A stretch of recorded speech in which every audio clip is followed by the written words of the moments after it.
बहुत समय पहले की बात है।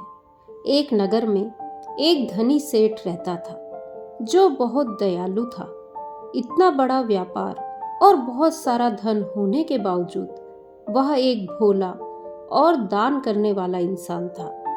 वह हर किसी की मदद करता रहता था। उसके मन में लोगों के प्रति प्यार और दया की भावना हमेशा बनी रहती थी। वह किसी का भी दुख नहीं देख पाता था।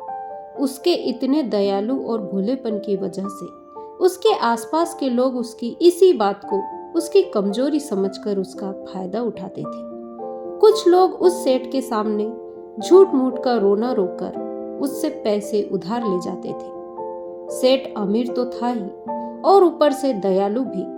जब वह सेठ उन लोगों की दुखी हालत देखता और उनकी परेशानियां सुनता तो उसका मन भर आता। और जब वह लोग उससे कहते कि मुझे थोड़ा धन उधार चाहिए या तुम मेरी मदद करोगे, मैं तुम्हारा यह एहसान कभी नहीं भूलूंगा, तो वह मना नहीं कर पाता। वह सोचकर धन दे देता कि अभी इसका बुरा वक्त चल रहा है, इसको मेरी मदद की जरूरत है, बाद में यह पैसे लौटा देगा। धीरे धीरे वक्त गुजरता गया। लोग उस सेठ के आगे बिना बात का रोना रोते और उसका धन लेकर जाते और कभी वापस नहीं करते। सेठ भी कभी धन वापस नहीं मांगता था। उसको लगता था कि जब उसका बुरा वक्त गुजर जाएगा तो धन वापस खुद ही कर देगा। लेकिन कहते हैं ना कि हर सुबह के बाद रात जरूर होती है, हर सुख के बाद दुख जरूर आता है और दुख के बाद सुख आता है। ठीक उसी तरह उस सेठ के साथ भी हुआ। कुछ सालों बाद उसके पास का धन कम होने लगा और उसके धन कम होने की वजह से उसके व्यापार में माल भरने के पैसे कम होने लगे और इस वजह से उसकी दुकान पर अब ग्राहक भी कम आने लगे, क्योंकि जो सामान उन ग्राहकों को चाहिए था वह सामान उस व्यापारी के पास खत्म होने लगा था और उस सामान को लाने के लिए अब उसके पास इतना धन भी नहीं था। धीरे धीरे सेठ का धन समाप्त हो गया। एक समय था जब वह सेठ अपने नगर के अमीर लोगों में शामिल था, पर आज उसके पास पैसे नहीं थे। ऊपर से ढेर सारा कर्ज उसे बाजार से लेना पड़ा। उसे समझ नहीं आ रहा था कि वह क्या करे। उसने महात्मा बुद्ध के बड़े चर्चे सुन रखे थे। उसे ये पता था कि उसके बहुत मित्रों ने उनके पास जाकर अपने जीवन के लिए सही मार्गदर्शन लिए हैं और वह जो ज्ञान देते हैं वह काफी जिंदगियां सुधार चुके हैं। उसने निश्चय किया कि अब तथागत गौतम बुद्ध ही उसकी समस्या का हल बताएंगे। यही सोचकर वह अगले दिन गौतम बुद्ध से मिलने निकल पड़ा। वहां जाकर बुद्ध को प्रणाम करते हुए उसने कहा, हे बुद्ध, मुझे मेरी समस्या का निवारण चाहिए। बुद्ध कहते हैं, पूछो, क्या पूछना है। फिर वह उन्हें सारी बातें बताता है कि कैसे वह लोगों की मदद करके अमीर से गरीब हो गया, कैसे उसने बस लोगों की बुरी हालत देखकर अपने व्यापार के पैसे उन्हें मदद करने के लिए दे दिए और आज वह खुद जरूरतमंद हो गया। गौतम बुद्ध उसकी सारी बातें ध्यान से सुनते हैं और कहते हैं कि तुम बहुत ही ज्यादा सीधे और दयालु हो। जरूरत से ज्यादा सीधा होना भी हमारे लिए मुसीबत पैदा कर सकता है। आगे बुद्ध कहते हैं, तुम लोगों की मदद इसलिए करते थे ताकि वह मुसीबत से बाहर निकल सके, लेकिन लोगों ने इसका फायदा उठाया और तुम्हें ठगने का काम करते रहे। उस सेठ ने कहा, आप बिल्कुल सही कह रहे हैं बुद्ध। मेरे दुखों का कारण मेरा ज्यादा सीधा होना, सरल होना और दयावान होना ही है। लेकिन मैं अब क्या करूं? मुझे रास्ता बताइए। क्या मैं बुरा बन जाऊं? दया निकाल कर फेंक दूं? निर्दय हो जाऊं? क्या अच्छाई करने की कोई कीमत नहीं?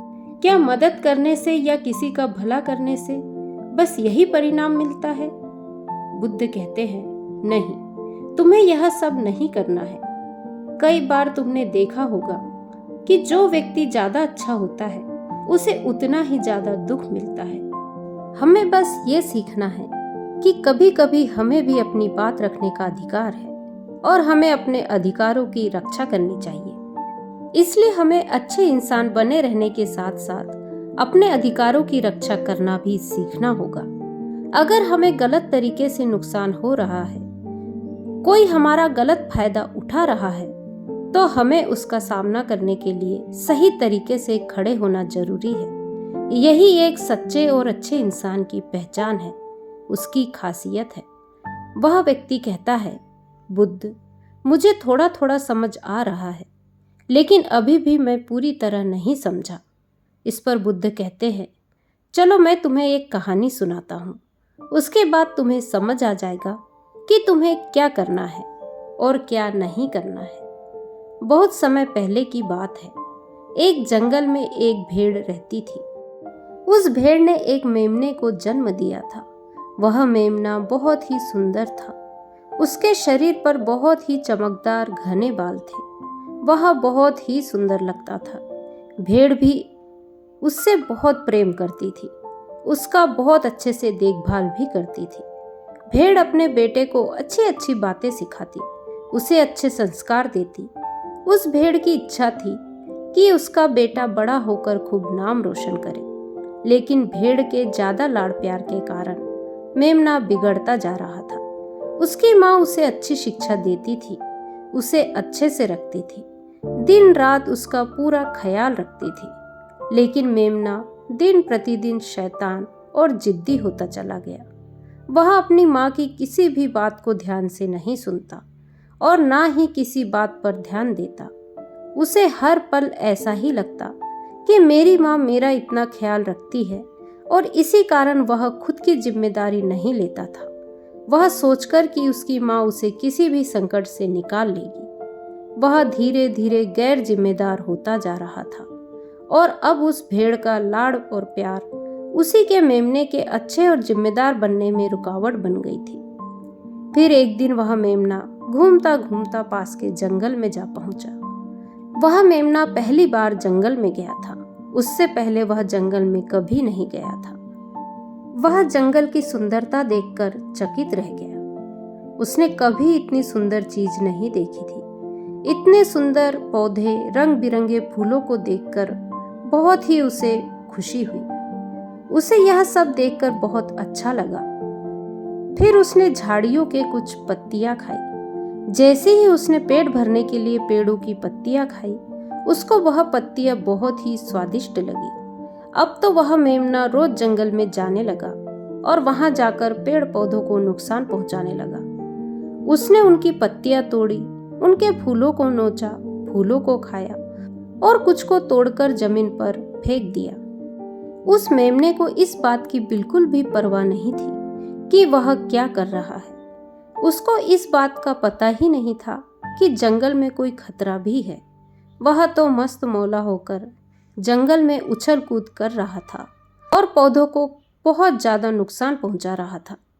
लेकिन जब उस मेमने की माँ को, यानी उस भेड़ को, इस बारे में पता चला कि मेमना हर रोज जंगल जाता है, तो वह घबरा गई और मेमने को अपने पास बुलाकर समझाने लगी कि तुम जंगल में मत जाओ। वहां पर बहुत सारे ऐसे जानवर हैं जो तुम्हारे ऊपर हमला कर सकते हैं, तुम्हें खा सकते हैं। लेकिन माँ की बात का उस पर कोई असर नहीं हुआ, बल्कि वह मेमना अपने माँ से कहने लगा कि माँ, जो भी मेरे सामने आएगा वह मुझसे जमकर मार खाएगा, फिर वह बहुत पछताएगा। इसके बाद मेमना फिर से जंगल की तरफ भाग गया। उसे अपनी माँ की कही बातें झूठी लगने लगी। हर रोज की तरह उस दिन भी वह उछल कूद करने लगा और पेड़ पौधों की पत्तियां तोड़ने लगा। कभी फूलों को तोड़ता, कभी पेड़ों को खूब नुकसान पहुंचाता। लेकिन उस दिन उस जंगल में एक शेर पहुंचा। वह शेर बहुत ही ताकतवर था, लेकिन ताकतवर होने के साथ वह दयालु भी था। उस शेर का मानना था कि कमजोर प्राणियों को नुकसान पहुंचाना ठीक नहीं है। शक्तिशाली होने का मतलब यह नहीं है कि मैं किसी कमजोर प्राणी पर शक्ति का प्रयोग करूं। वह शेर उस जंगल में घूमने लगा। घूमते घूमते वह वहां पहुंचा जहां पर मेमना था। शेर उस मेमने को देखकर आश्चर्य में पड़ गया। शेर ने सोचा कि इस मेमने को किसी खूंखार जानवर का डर क्यों नहीं है। यह कैसे पेड़ पौधों की पत्तियां बिना काम के ही नोच रहा है। यह इनको खत्म कर रहा है और उन पत्तियों को खा कम बल्कि गिरा ज्यादा रहा है। उसके बाद वह शेर कुछ देर तक चुपचाप खड़ा होकर उसको देख रहा था और शेर सोचता है कि मेमना कुछ ही देर में मुझे देखकर यहाँ से भाग जाएगा और उसके डर के भाग जाने से मुझे बल का प्रयोग नहीं करना पड़ेगा। लेकिन ऐसा नहीं हुआ। शेर बहुत देर तक खड़ा रहा और वहीं इंतजार करने लगा कि मेमना यहाँ से कब जाएगा। लेकिन मेमना तो भोजन करने में व्यस्त था। उसे शेर का कोई ख्याल नहीं था। मजे से पेड़ पौधों की पत्तियां नोच रहा था, उन्हें खा रहा था, सब कुछ बेकार कर रहा था। जब शेर ने देखा कि मेमना उसे देखने के बाद भी वहां से नहीं जा रहा है, तो खुद वह मेमने के पास गया और वहां जाकर बोला, सुनो बच्चे, तुम्हें भोजन के लिए जितनी पत्तियों की आवश्यकता है तुम उतना ही तोड़ो, उससे ज्यादा तुम मत तोड़ो। यूं फल फूल पेड़ पौधे नष्ट मत करो। अगर तुम इन पेड़ पौधों को, इन फूल पत्तियों को नुकसान पहुंचाओगे तो तुम अच्छे बच्चे कैसे बनोगे। अच्छे बच्चे कभी भी इस तरह जंगल में आकर पेड़ पौधों को नुकसान नहीं पहुंचाते। तुम्हारी माँ ने तुम्हें अच्छा बच्चा नहीं बनाया। शेर की बातें सुनकर वह घमंड से बोलता है, तुम्हें अच्छे बच्चे बने रहना है, तुम बने रहो। मैं तो जैसा हूँ वैसा ही ठीक हूँ। मैं वैसे ही रहूंगा जैसे मुझे रहना है। शेर हैरान हो जाता है, लेकिन शेर मेमने को बच्चा समझकर माफ कर देता है, क्योंकि शेर नहीं चाहता था कि वह उस बच्चे पर हमला करे। बच्चा शेर से कहता है कि तुम तो खतरनाक कहीं से नजर नहीं आते, चले जाओ यहाँ से। बड़े आए खतरनाक, तुम मेरा दिमाग ज्यादा खराब मत करो, चले जाओ। अपना रास्ता नाप लो और मुझे इन फूल पत्तियों को खाने दो। यह कहकर वह घमंडी मेमना पत्तियां खाता हुआ आगे चला गया और शेर उसे बस हैरानी से देखता रह गया। तभी वहां पास में ही झाड़ियों के पीछे एक लोमड़ी छुपी हुई थी। वह लोमड़ी शेर और मेमने की सारी बातें सुन रही थी। उस लोमड़ी को शेर राजा की इस तरह बेइज्जती बर्दाश्त नहीं हुई, तो वहां से झाड़ियों से निकलकर वह शेर के पास आ पहुंची और शेर के पास आकर बोली, क्षमा कीजिएगा महाराज, आप तो इस जंगल के महाराज हैं, इतने बलशाली हैं। आप चाहे तो इसे तुरंत मजा चखा सकते हैं और उसे आपका अपमान करने से रोक सकते थे, फिर आपने कुछ भी क्यों नहीं किया। इस पर शेर ने कहा, मैंने उस बच्चे का भला सोचा, मुझे ऐसे ही किसी बच्चे को अपनी ताकत का शिकार नहीं बनाना था। यह सब सुनकर लोमड़ी बोली, महाराज, लेकिन आपके इतने सीधेपन और दयावान होने के कारण ही उस मेमने की हिम्मत बढ़ गई है। वह आपके सीधेपन का गलत फायदा उठा रहा है और जंगल में इधर उधर घूम रहा है और पेड़ पौधों को नुकसान पहुंचा रहा है। मुझे पता है कि कमजोर प्राणी पर हमला नहीं करना चाहिए, यह बहुत ही बुरी बात है, और यह भी कि दया करना एक अच्छा गुण है, लेकिन शासन में कभी कभी भय दिखाना भी जरूरी है। आपकी यह बात सही है कि प्रजा के साथ दयालुता का व्यवहार करना चाहिए, लेकिन इसके साथ साथ यह भी जरूरी है कि उसके मन में राजा के प्रति डर भी पैदा होना चाहिए, ताकि वह इस तरह के अपराध ना करे, कोई मर्यादा ना तोड़े। लोमड़ी की बात सुनकर जंगल का राजा शेर लोमड़ी से कहता है, क्या ऐसा हो सकता है कि मेमने को भय दिखाकर हम उसे काबू में कर सकें, जिससे कि उसमें सुधार आ जाए और उस मेमने को किसी तरह का नुकसान भी ना पहुंचे, जिससे कि वह जंगल के पेड़ पौधों को कोई नुकसान ना पहुंचाए। फिर शेर कहता है, लोमड़ी, क्या तुम ऐसा कर सकती हो। शेर की बात सुनकर लोमड़ी कहती है, जी महाराज, बिल्कुल मैं ऐसा कर सकती हूँ कि वह डर भी जाए, सुधर भी जाए और उसे कोई नुकसान भी ना हो। उसे इतना डरा दूंगी कि वह जंगल में कभी दोबारा घुसने की कोशिश भी नहीं करेगा। मैं उसे इस तरह डराऊंगी कि उसके मन में भय बैठ जाएगा, फिर वह जंगल के पेड़ पौधों को कभी नुकसान नहीं पहुंचाएगा और साथ ही साथ मैं उसको भी कोई नुकसान नहीं पहुंचने दूंगी। फिर लोमड़ी कहती है कि उसकी माँ तो उसे कभी सुधार नहीं पाई, लेकिन मैं उसे जरूर सुधार दूंगी। लोमड़ी की बातें सुनकर शेर ने बोला, अच्छा ठीक है, तुम कोशिश करके देखो। अगर तुम्हें इसमें सफलता मिल जाती है तो मैं तुम्हें जंगल के सभी जानवरों के सामने इनाम दूंगा। शेर की बातें सुनकर लोमड़ी बहुत खुश हुई। वह तुरंत मेमने के पास गई और उस पर गरज पड़ी। इससे पहले कि वह मेमना वहां से भाग पाता, उससे पहले ही लोमड़ी ने मेमने को जमीन पर पटक दिया और उसे अपने मजबूत पंजों से दबोच लिया। मेमने को दबोचने के बाद लोमड़ी ने उससे कहा कि तुझे मार दिया जाए या छोड़ दिया जाए। तुमने इस जंगल के पेड़ पौधे, यहाँ के फूल और कमजोर प्राणियों के साथ यही किया है। मेरे ख्याल से तुम्हें मार ही देना चाहिए। लोमड़ी की बातें सुनकर मेमना डर के मारे थरथर कांपने लगा। फिर वह लोमड़ी से बोलने लगा, मुझे माफ कर दो, मुझे छोड़ दो, मुझे यहाँ से जाने दो। मैं कभी भी जंगल की तरफ नहीं आऊंगा, ना ही कभी पेड़ पौधों को कोई नुकसान पहुंचाऊंगा, और अब मैं कभी कोई गलती नहीं करूंगा। तब लोमड़ी ने मेमने की पकड़ ढीली की। जैसे ही मेमने की पकड़ ढीली हुई, वह जोर जोर से भागने लगा। वह दौड़ता भागता हुआ अपनी माँ के पास जा पहुंचा। उधर लोमड़ी शेर के पास गई और सर झुकाकर बोली, देखा महाराज, ताकत के साथ दिमाग का प्रयोग करना भी बहुत जरूरी होता है। तभी लोग हमारा सम्मान करते हैं, तभी हमारी अच्छाई का गलत फायदा नहीं उठाते। लोमड़ी की बात सुनकर शेर लोमड़ी की योग्यता से प्रभावित हुआ। उसने लोमड़ी को सारे जानवरों के सामने इनाम दिया। उधर वह मेमना घबराए हुए अपनी माँ के पास पहुंचा और अपनी माँ से आकर लिपट गया और माँ से क्षमा मांगने लगा कि माँ, मुझे माफ कर दो। मैंने आपकी बात कभी नहीं मानी।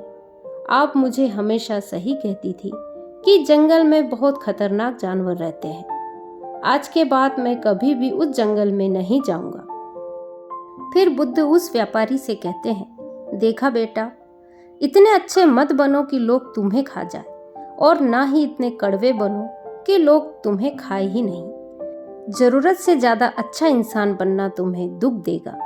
लोग तुम्हारा सम्मान नहीं करेंगे, बल्कि तुम्हें पागल समझेंगे। गौतम बुद्ध सेठ से आगे कहते हैं, अगर शेर भी अच्छा बनने का दिखावा करेगा या फिर अच्छा बनकर रहेगा तो लोग उससे डरने की बजाय उसे पागल समझेंगे। यदि हम ज्यादा अच्छे बनकर पेश आते हैं तो लोग हमारी अच्छाई का फायदा उठाने लगते हैं। तुम लोगों के लिए भले ही उनकी मदद करते हो, लेकिन वही लोग भोले बनकर तुम्हें ठगने की कोशिश करते हैं। तुम्हें लोगों की मदद करना छोड़ना नहीं, बल्कि समस्या सुनकर उसे धन देने की बजाय उन्हें समाधान देने की कोशिश करना है। अगर धन की आवश्यकता पड़े तो थोड़ा बहुत धन दे सकते हो, लेकिन हर समस्या का समाधान धन से करने की वजह निवारण से करो। इससे वही लोग तुम्हारे पास समस्या लेकर आएंगे जिनको हकीकत में दिक्कत है। पैसे ठगने वालों से तुम्हें मुक्ति मिल जाएगी। सेठ बुद्ध को प्रणाम करता है और धन्यवाद कहकर वहां से चला जाता है। तो दोस्तों, आज का वीडियो यदि आपको पसंद आए तो वीडियो को लाइक, शेयर, कमेंट करें और मेरे चैनल को सब्सक्राइब करें। नमो बुद्धाय।